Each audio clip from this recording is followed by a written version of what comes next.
executive session. All right, now, to the information, Dr. Harris. Well, thank you, Mr. Leonard. Just a couple items. We just want to kind of read about our safety plan. I know I do it at the end of every year, but we do have a safety plan in place for each school in the district. We do review the safety plan with the staff each year. We also update the plan each year. There is a safety committee. We also attend a countrywide training and meetings to ensure that we are kept up to date. We do have safety drills for staff and students at each building as well. At each building, we have a secured entrance. All doors are locked. We have an armed security officer or an SRO at each building. In addition, we have cameras and door jams, which are locks for each classroom. I am fortunate as the local police are heavily involved in all safety aspects of our school district. We are having training this week by one of our SROs for our secretaries to review all procedures for building entries. And we're looking into continuing studying our plan and considering new ideas as school each year progresses. So I just want to give you information on that. Summer school and summer camp started today. We had 8 different camps at the high school, and then summer school program started as well. Summer learning camp for the elementary starts at the end of the month. Softball, although they lost the Whipple game on Friday, and it was a sad loss because of they were tied up until the 7th, and at the bottom of the 7th, the other team, unfortunately, the girl got up and just hit that ball right over that fence. So we lost by the 1 point, but they got to still qualify for states, and they just got a text back this afternoon or this evening from Kerry Hetrick, and he said they won their very first playoff game, so they won 3-1, and he doesn't know when they're going to play, but it's going to be at either Lehigh or Shippensburg. So It'll be Thursday. oh, we now know it's going to be on Thursday. At what time? He doesn't know that, though. All right, time is not known for sure. Mr. Vinton just announced, if you are still tuning in, that it is now on. So our cameras are now working. So yes, we already started our meeting, and I do apologize for that. There was trouble once the meeting started to get the audio. So if you stayed in there, thank you. And graduation, we was very lucky to have graduation. I know that rain, it was a concern all night, all day. We was watching and praying, and it worked out for us, and it was a nice graduation. And Kennywood was a beautiful day for Kennywood. And then Mr. Klein, you went with your family. Yes, we did. It was a nice It's a good night. time, yep. Did anybody else get a chance to go this year? It's hard, and it was crowded, I have to say, even though it seemed like a lot of people were in line this year. The park itself, I felt like I could walk through, but I did notice a lot of people standing in So we line. were there at 11:30, and it wasn't, when they opened, we were there, and it didn't get busy until like 1 o'clock, and then it was pretty busy after 1.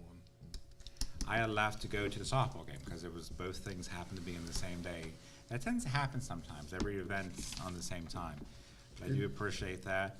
And I'm gonna turn it over, because we do have a guest in the audience No, today. real quick, you mentioned Sure. Kennywood. Did we share Kennywood with the inner school district this year, Mr. Yes, there was someone there, I think it was Thomas Jefferson. TJ? Okay. I think it was Thomas Jefferson. There's a bunch of charter schools there that do too. Some charter schools. So.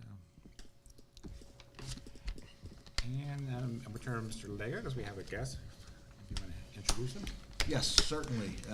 With us tonight, you all probably recognize Mr. Tony Masidi from PNC Capital Markets. I think with the exception of Mr. Klein, you guys have seen and heard Tony speak on several occasions before us. So he's going to give us an update on where the markets are. I know it's been kind of volatile lately, and he's going to let us know the state of things in the bond market and what some of our options are. So without further ado, Tony, the floor is yours.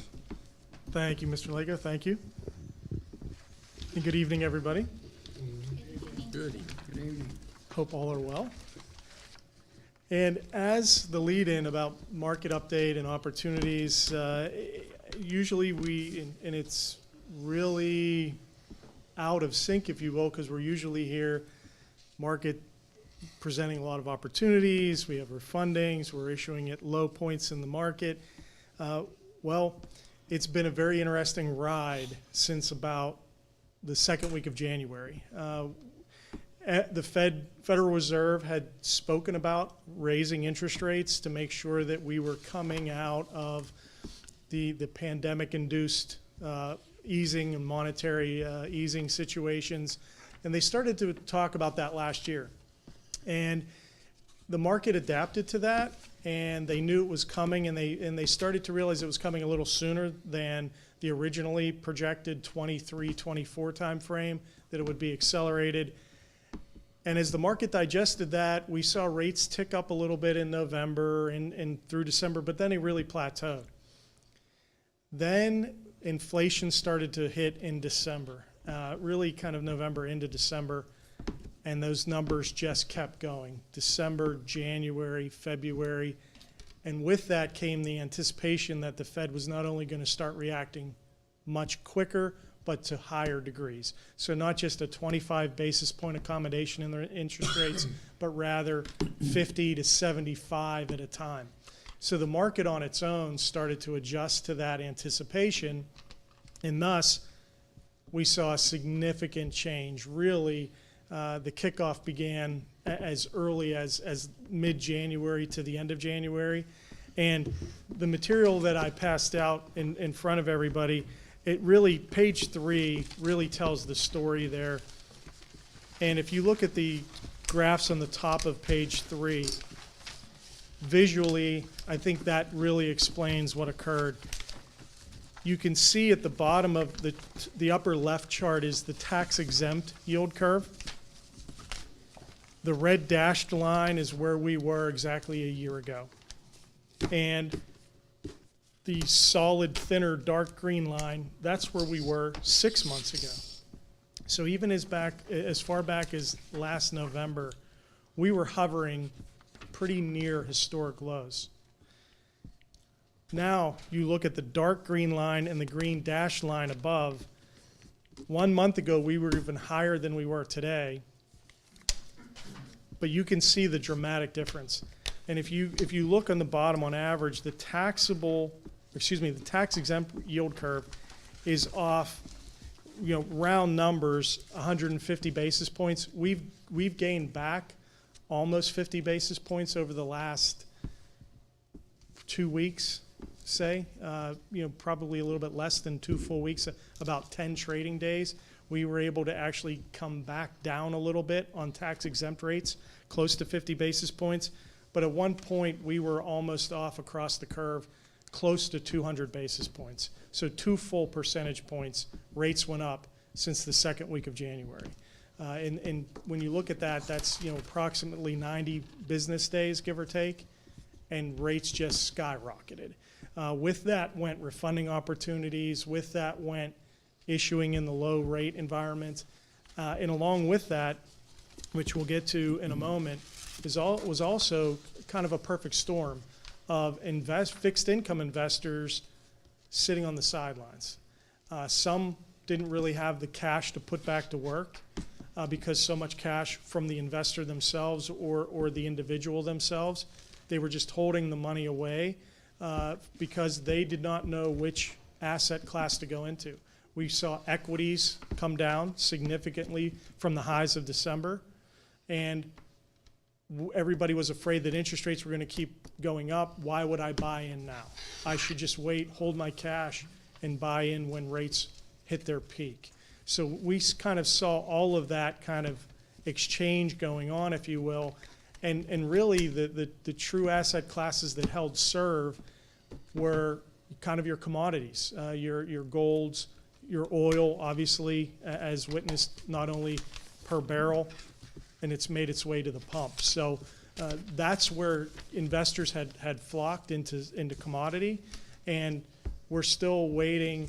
And it just kind of, the ice may have just broken through a little bit on fixed income, because we did finally see, once we ironically saw that the yields come back in almost 50 basis points, we saw more investors coming back in for fixed income.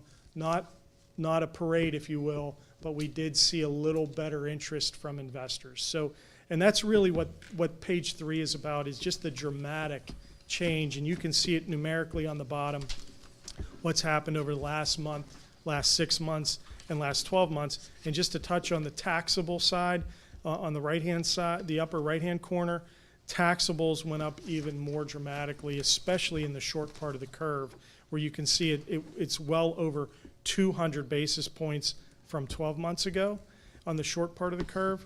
And pretty much approaching that over the last 6 months. The bottom on page 4, shows you the numerics of the the tax exempt curve, and you can compare this to the movement of taxables. But this is really what the district focuses on, is tax exempt rates. And I added here one more perspective in the bottom, and that's the orange line.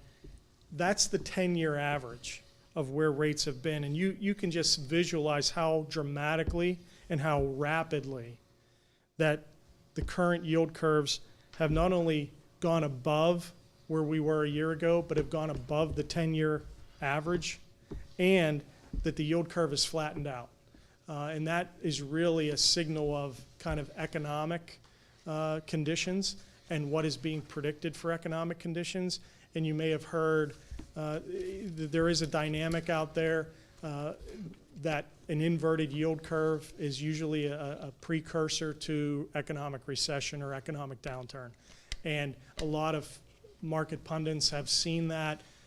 There was a point earlier in April and early May where that was the case. We did see the U.S. Treasury curve. There was inversion, short part of the yield curve, higher rates than the longer part of the yield curve. That has since adjusted itself to some degree, but we still see an incredibly flat yield curve. And we're waiting to see where those economic indicators lead us here.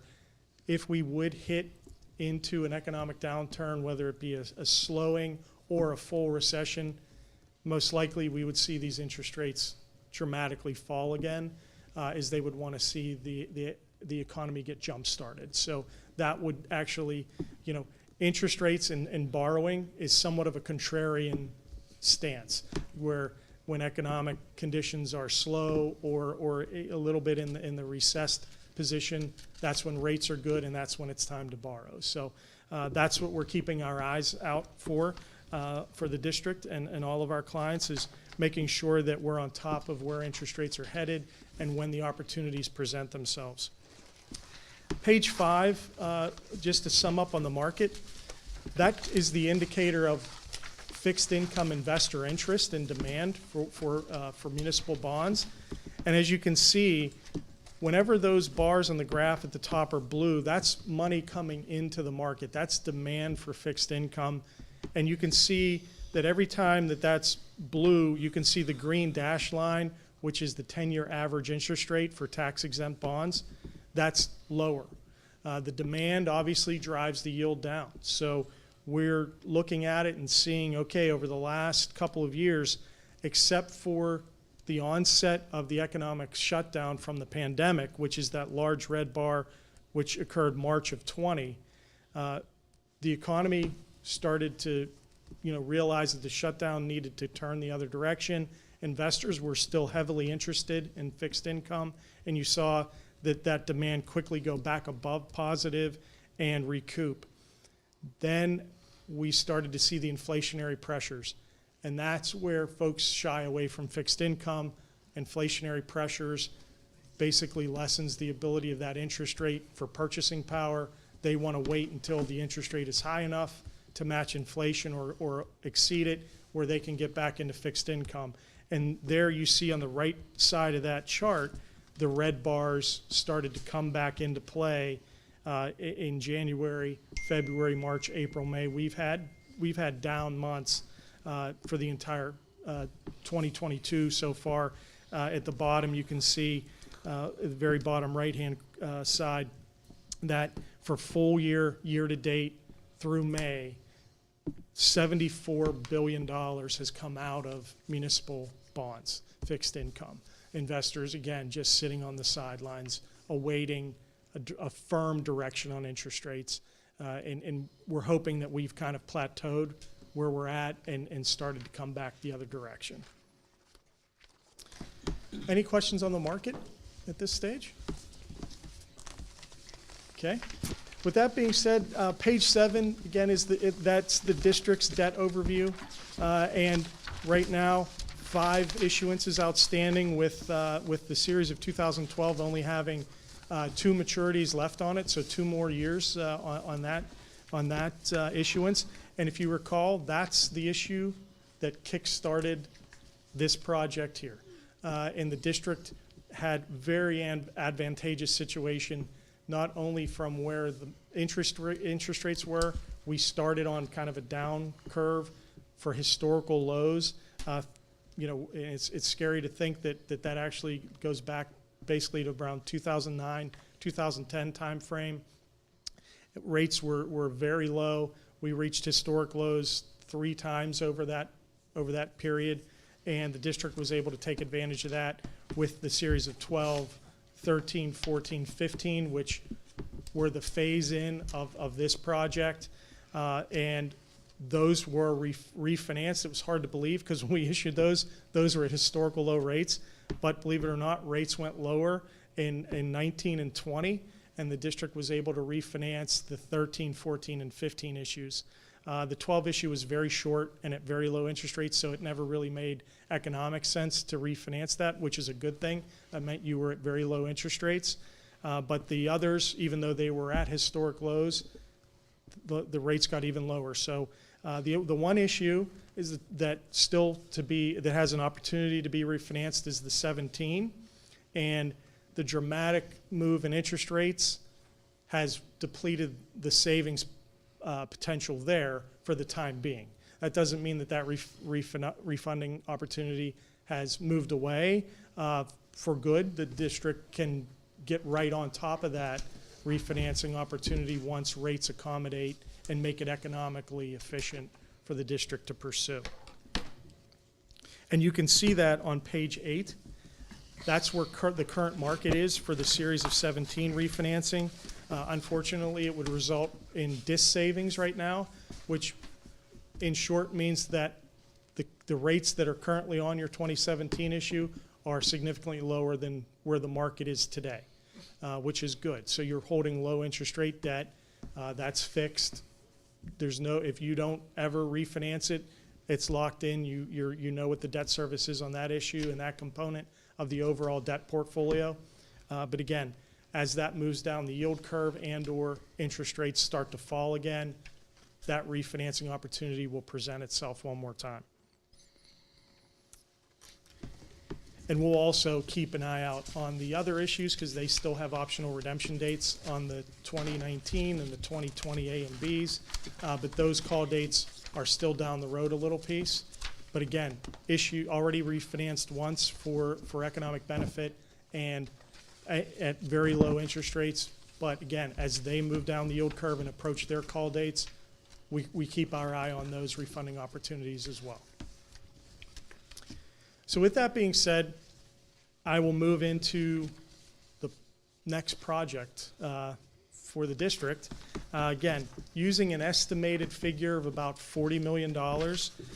From the original planning, once we came out of not only the 12 through 15 for this project, but the 17, which was for various district projects, the kind of amalgamation of other projects.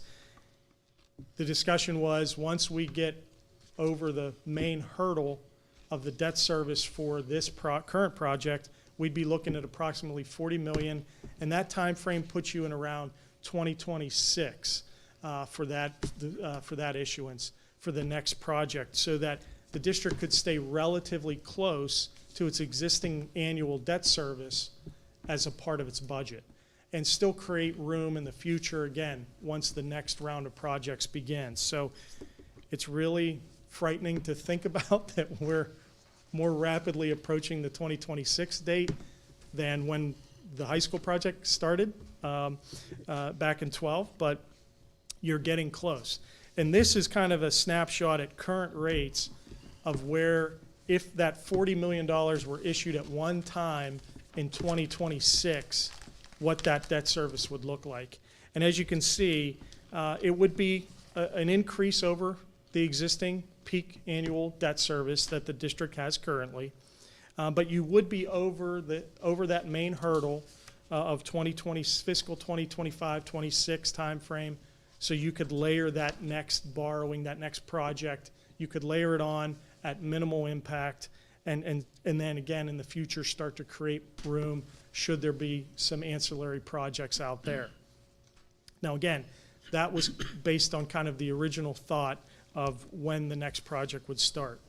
So in conversations with Brett, it was more of, is there, like we did with the high school project, is there an opportunity where we could get started with some front funding of the project and maybe chunk off smaller pieces so that we did not have to really take the budgetary impact immediately of the full project amount, in this case, the full 40 million, and it would help with some of the initial design, some of the initial cost of site preparedness, what have you. And that's what's on page 11. Basically what I did was I picked a number. Normally it would be, you know, what we did was we looked at bank qualification, which gives you a shorter optional redemption date on your bonds of 5 years, as opposed to a longer on bond issues greater than 10 million, which really approach 8, 9, 10 years for your optional redemption and the ability to refinance or pay off early. And so staying bank qualified not only gets you that shorter call, but it has gotten the district a little better interest rates as well, because that bank qualifications allows certain investors to purchase the bonds and hold them, and from a tax perspective, get a tax benefit on the cost of acquiring the bonds and holding the bonds. So from that perspective, you have a lot of interest from qualified financial institutions to own smaller borrowings under the IRS tax code. So we were able to do that with high school project, keep all those borrowings at 10 million or less, and you have the benefit of the shorter call and the lower interest rates. So in that vein, the 10 million is usually your target for BQ. However, with the market being what it is right now and where rates are, I scaled that back a little bit from 10 million. Plus knowing that the project is still in kind of the initial phases of you know, concept and design, things of that nature. The 7 million just seemed to be a little better number than going the full 10. Again, because of where the market is, you don't want to necessarily, you know, point that ship right into the main wave. You want to kind of get past the large wave of this market volatility.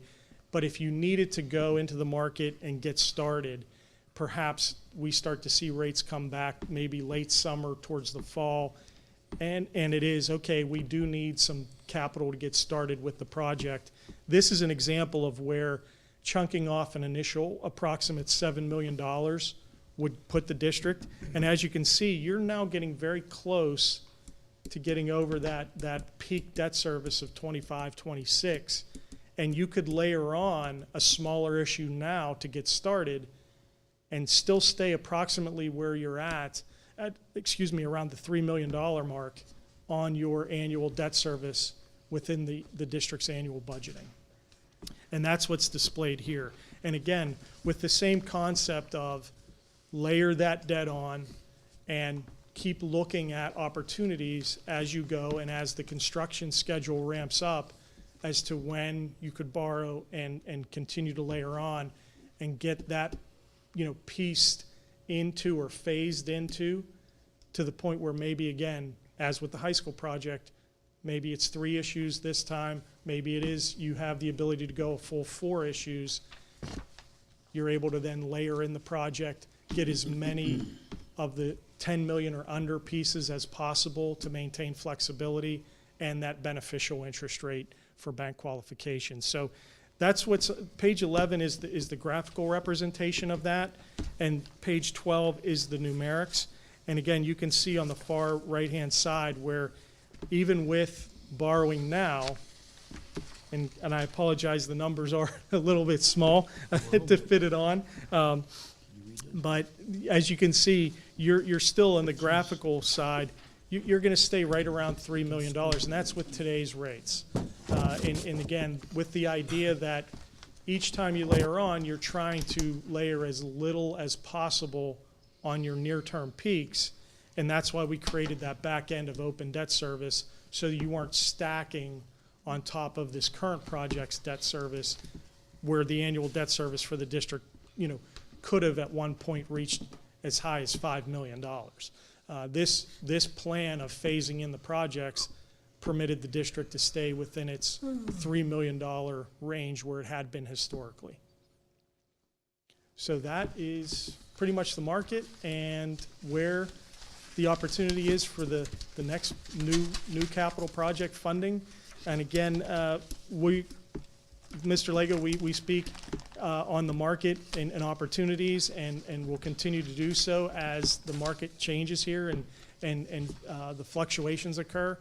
But as I alluded to at the outset, we're hoping that we've seen a plateau of where these rates are. Again, a lot of what's going to play into this, the inflationary pressures, and how the Federal Reserve and everyone is kind of looking to the Federal Reserve as a way to, how can we mitigate this inflationary pressure that we're all realizing right now. And the market will kind of be a lead indicator of that as well. And if we do see investors start to come back into fixed income, that's probably a signal that we're going to start seeing rates come down, and perhaps the Fed slows its interest rate increases because they see something in the market that's telling it that it's going to start slowing down, and they don't want to impact negatively that potential growth or at least holding serve of the economy.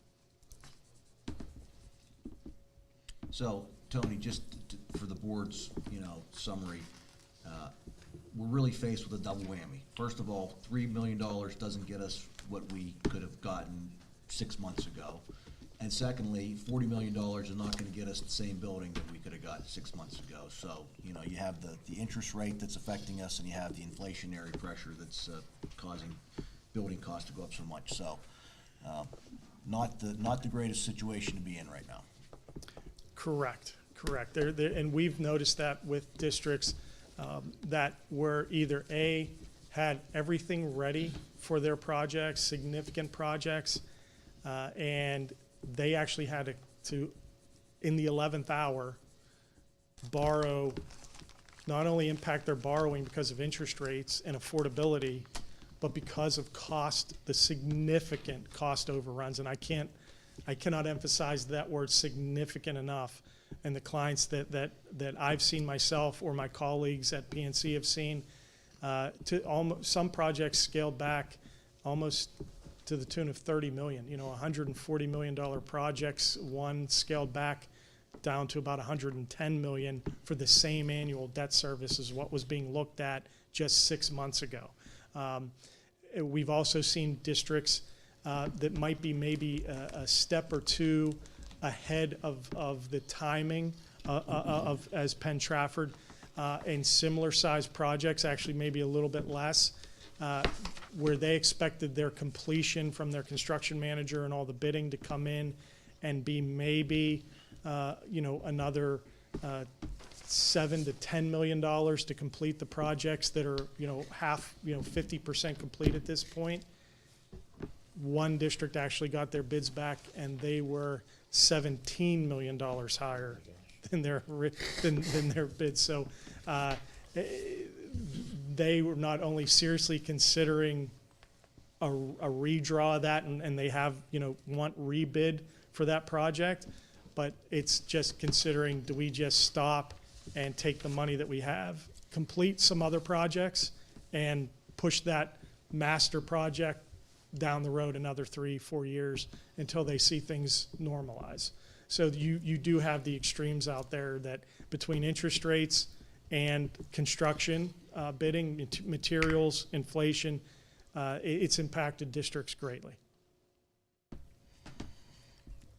Anybody have any questions for Tony? That 40 million, that's no additional millage, correct? As of right now. The 40, if you look at the master project, the 40 Yes. would come up above your existing 3 million. So however, that's incorporated in as a percentage of your overall budget and from millage.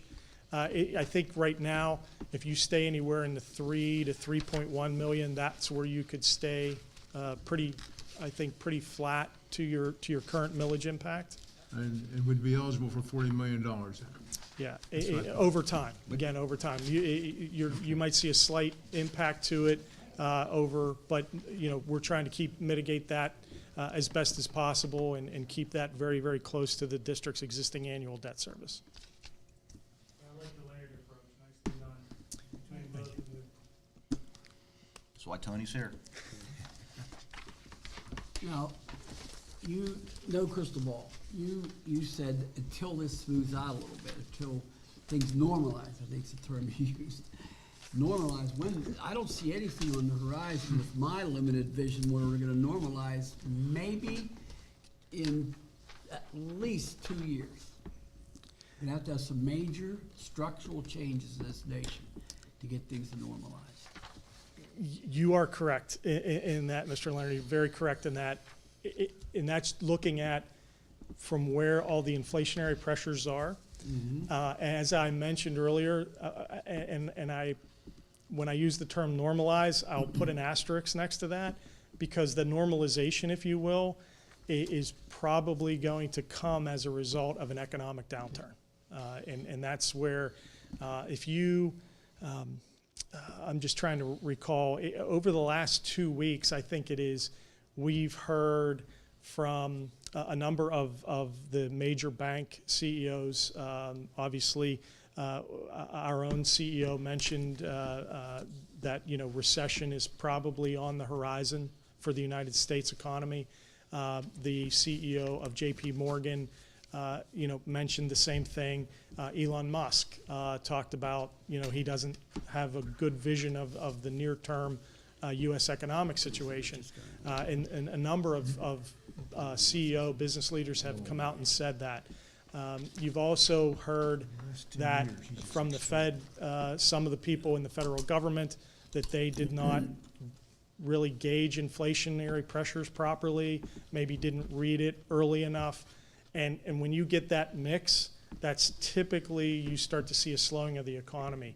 So that asterisk next to normalize is that when we start to see business, profit growth slow down, hiring slow down, that's when you're going to see the Fed take their foot off the gas pedal of raising interest rates. And that's, a signal that the economy is either flatlined or actually started into a downturn, and that's when interest rates come back. And it's a matter of finding that to coin a phrase, that sweet spot, right, where interest rates are just high enough that that people are encouraged to borrow and grow and take longer term risk on the curve, at the same time as the economy is still generating the right amount of employment, the right wage growth, to match any of that, and they get inflation back. The Fed has used historically now, and when I say historically, it's probably been right around the recession of 2008-9 timeframe, where they've used the 2% number as where they like to see inflation on an annual basis. And right now, we're north of 7, including energy costs. And they would like, obviously, to get that number probably somewhere near 4 for this year, if they can. And at that point, you'll see the Fed start to think about going the other direction. So normalize is somewhat of a relative term, but again, that's going to signal that the economy is coming the other direction, which will bring interest rates with it.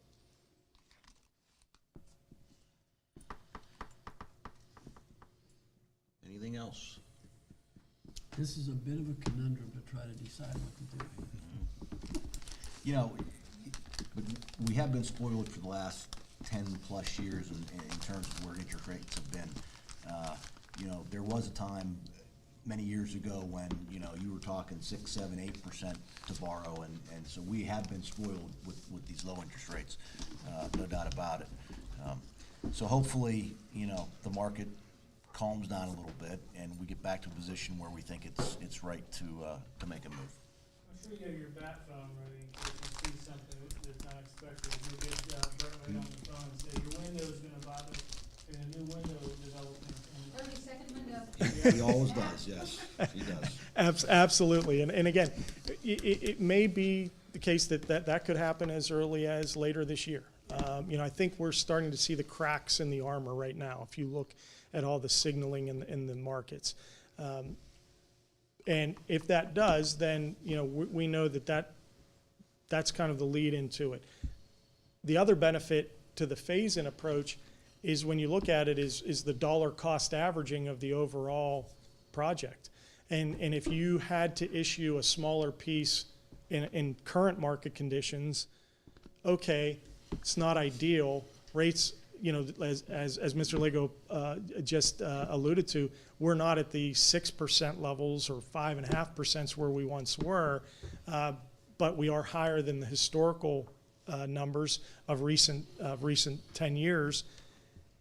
And if we can continue that trend and rates go back down again, and each time you're taking another little bite and another little bite, at the end of all the phase-in, you look at the dollar cost averaging, and perhaps when you've issued the last 2 pieces or the last 3 pieces, they more than offset having to issue in a higher market environment. And that's another benefit versus having to go into the markets today at kind of what we've seen at least as a near-term peak and have to borrow for an entire project because you're already there and committed. That might help with our borrowing scenario, but unfortunately, with our construction cost scenario, that dollar cost average, we can't get in there with that. So that's, I mean, I deal with this I sit on a number of other boards and we'll look at this, and we're all trying to figure out ways to bring this into better focus. I'm not a wizard, but man, I'm really struggling. Right. Yeah, I think you're spot on. And the first sign of, we'll call it glimmer of hope, we've seen lumber prices start to come back down.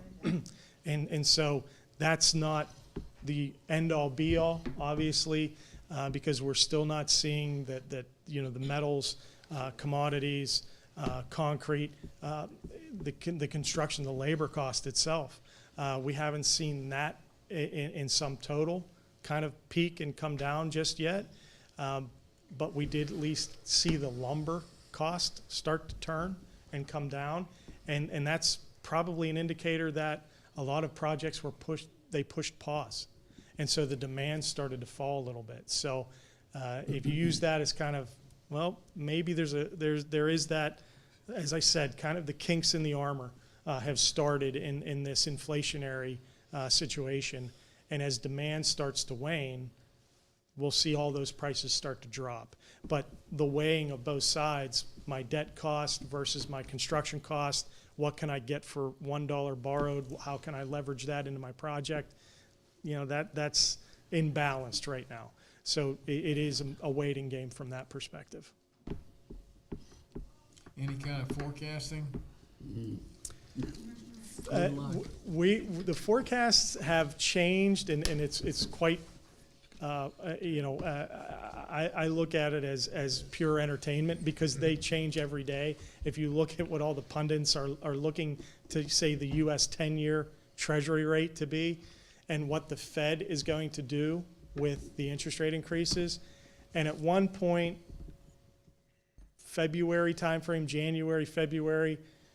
Everybody, all the market pundits were looking at 9 interest rate hikes this year, and at a minimum, most of them were going to be somewhere in the 50 to 75 basis point range. Some pundits had it at 1 full percentage point at each of the first 5 meetings to a Fed target rate that exceeded, 4.75% or approaching 5% on some. That was kind of in vogue February, March, April. In May, that started to go from 9 interest rate hikes, maybe back towards 7 or 8. And then the last prediction last week was 7 interest rate increases total for this year, and probably targeting somewhere around, a 3.5 to 4% target rate for the Fed funds rate. So, which is kind of the gauge of how the Fed targets economic growth. So we'll see. We'll see. They already have fallen back and not gone 75 basis points on their 2 rate hikes so far this year. We'll see where the next one goes. If they do 25, if they feel 50 again, It's really, they want to still stay accommodative. So that's going to be the key, is waiting for the Fed to signal what they believe to be the pace of growth. Anyone else have any questions, comments? Thank you so much. Thank you, everybody. Good to see everybody. Nice to see you. Yes. All right, that was all I had for information. Next week, under athletics and extracurricular, there are no items. Under a budget and finance, we're gonna ask you to adopt the 2022-23 school district budget, grant permission to advertise for bids, authorize payments for all end-of-the-year invoices, name bank as depositories, authorize payments for credits earned, assign fund balance, approve compensation rates for the 22-23 school year, approve power school agreement. We won't have any items under buildings, grounds, and safety, or employee relations, negotiations, and transportations. Under food service, we're gonna ask you to approve the breakfast and lunch prices, as well as the milk prices.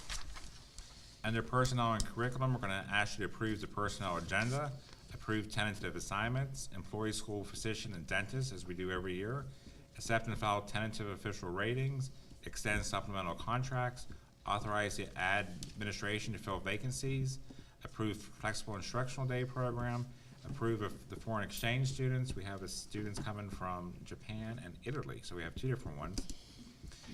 Policy, public relations, legislative Title II, we're gonna ask you to continue roll call procedures, continue the bond coverage, approve attendance at conventions, authorize the administration to submit federal program applications, approve participation in Drug-Free Schools and Communities Act, adopt attachment A of IDEA-B program narrative, appoint the PSBA voting delegate, give final approval to the board policies and board operating guideline, accept changes to the 2022 board meeting schedule.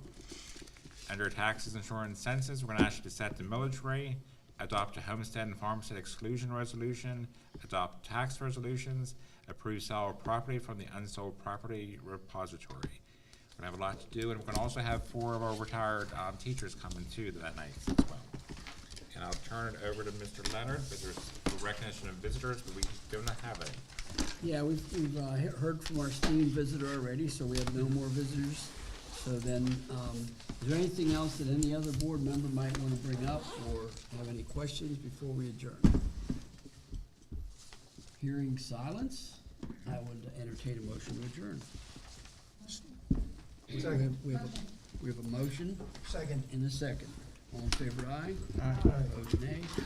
Meeting adjourned at 7:52. And remember, please turn